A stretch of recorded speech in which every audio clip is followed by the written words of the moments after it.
Yes जीवन Marathi news, आपला जिल्हा आपली बातमी. लाईक व शेअर करायला विसरू नका. कांग्रेस के अध्यक्ष खड़गे जी, प्रियंका गांधी जी, तेजस्वी यादव, फारूक अब्दुल्ला जी, मंच पर बैठे शिवसेना के उद्धव ठाकरे जी, शरद पवार जी, सभी नेतागण, दोस्तों और भाइयों, जहाँ तक मैं समझता हूँ कि हम लोगों को लड़ना चाहिए. साथ लड़े, अकेला लड़े, लेकिन लड़ना चाहिए. देश भर की परिस्थिति की बयान मैं कर रहा हूं. मैं इसलिए देश भर की बयान कर रहा हूं कि बंगाल में अलग सी परिस्थिति बन चुकी है. महाराष्ट्र में कोशिश की जा रही है कि हम सब जन इकट्ठा लड़े, लेकिन दो चीजें जो है वो सबसे बड़ी चीज है, मैं यहां पर मानता हूं. इलेक्टोरल बॉन्ड आ चुका है और हर चैनल पर अमित शाह का बयान आ रहा है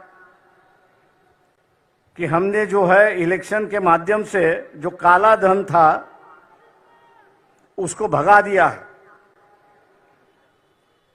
लेकिन मैं मोदी जी से और अमित शाह से पूछना चाहता हूं, future gaming and hotel service company है कि जिसकी 2021-2022 की जो नेट प्रॉफिट है, ये नेट प्रॉफिट 215 करोड़ का है और उन्होंने इलेक्ट्रल बॉन्ड जो है वे 1360 करोड़ का खरीद लिया है. जब कंपनी का प्रॉफिट ही 200 करोड़ है तो 1300 के बॉन्ड वहां कहां से खरीद लिए? इसका विवरण तो होना चाहिए. मैं ऐसे कई कंपनियों का नाम दे सकता हूं. क्या हम लोग इनको टारगेट करेंगे या नहीं करेंगे?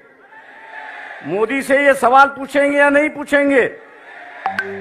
और हम लोग जरूर पूछना चाहेंगे कि आप कह रहे हो, अमित शाह से हम कह रहे हैं कि आप टीवी पर जवाब देते हो, तो इसका जवाब दीजिए कि इस कंपनी के पास 1300 करोड़ रुपए कहां से आए, इसका जवाब होना चाहिए. आप इन पर ईडी की इंक्वायरी करवा रहे थे, लेकिन ईडी की इंक्वायरी अब रुक चुकी है. ऐसी एक परिस्थिति है.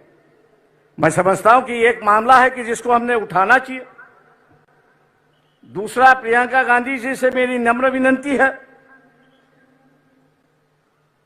कि मोदी जी कहते हैं कि ये देश मेरा परिवार है. ये बात सही है कि ये देश उनका परिवार है, लेकिन उनका जो असली परिवार है उनमें से एक महिला उनके साथ में नहीं रहती है. हो सकता है कि अगले साल के इलेक्शन में जो हो रहा है, मोदी जी दोबारा प्राइम मिनिस्टर ना बने. कांग्रेस पार्टी के अध्यक्ष से भी मेरी दरखास्त है कि हम लोग इस मुद्दे को उठाए और हिंदू समाज के अंदर फैमिली का जो रिश्ता होता है वो सबसे गहरा रिश्ता होता है. मोदी जी उस रिश्ते को निभाए, उस रिश्ते को निभाए और अपनी पत्नी को अपने साथ में लेके रहे. 2-4 दिन बाकी है, उसके लिए हम लोग को लड़ना चाहिए. मैं उम्मीद करता हूं कि खड़गे जी जब बात करेंगे इस पर जरूर अपनी टिप्पणी यहां पर करेंगे, क्योंकि वह हिंदू संस्कृति की बात करते हैं, हिंदू रिवाज की बात करते हैं, और वही रिवाज और वही उसको मानने के लिए तैयार नहीं. पर्सनल मामला है, मैं जानता हूं, लेकिन कल्चरल की चर्चा जो है ये आरएसएस ने शुरुआत की. कल्चरल नेशनलिज्म की गई, कल्चरल हिंदुइज्म की गई. अब वो अगर अदा नहीं कर रहे हैं तो मैं समझता हूं कि हम लोगों की जिम्मेदारी होती है कि उनको उनकी बात समझाए और उसको अदा करने के लिए वो अपना अधिकार के लिए वो लड़े और हम लोग उनको सिखाए. ऐसी एक परिस्थिति है.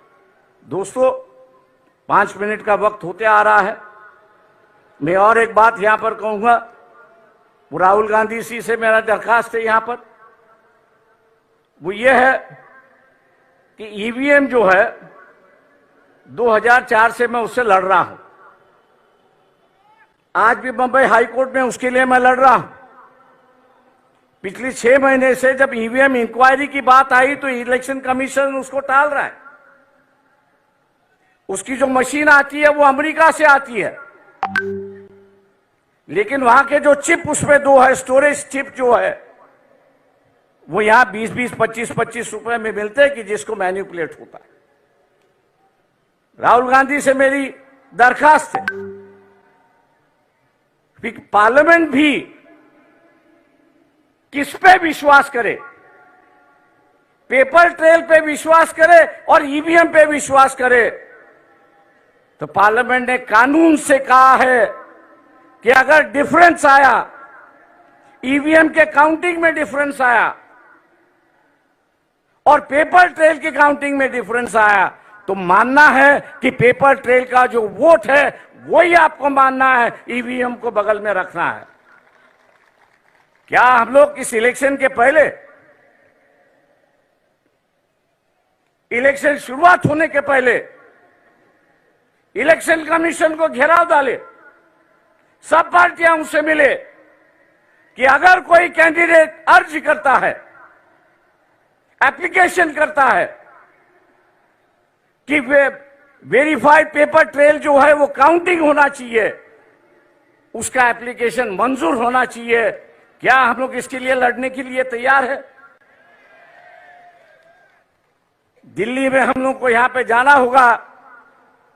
मैं राहुल गांधी से विनती करता हूं कि वो अगर डेट ऐलान करेंगे तो शायद हम लोग उसमें शामिल होंगे, बड़ी संख्या में शामिल होंगे, ये मैं आशावाद यहां पर करता हूं। रही बात लोग साफ सुथरी कैरेक्टर के लोग चाहते हैं। ये जो फैमिलीवाद है, दूसरे चीजें जो है, लोग उससे उब गए हैं, हम लोग उससे बाहर निकले।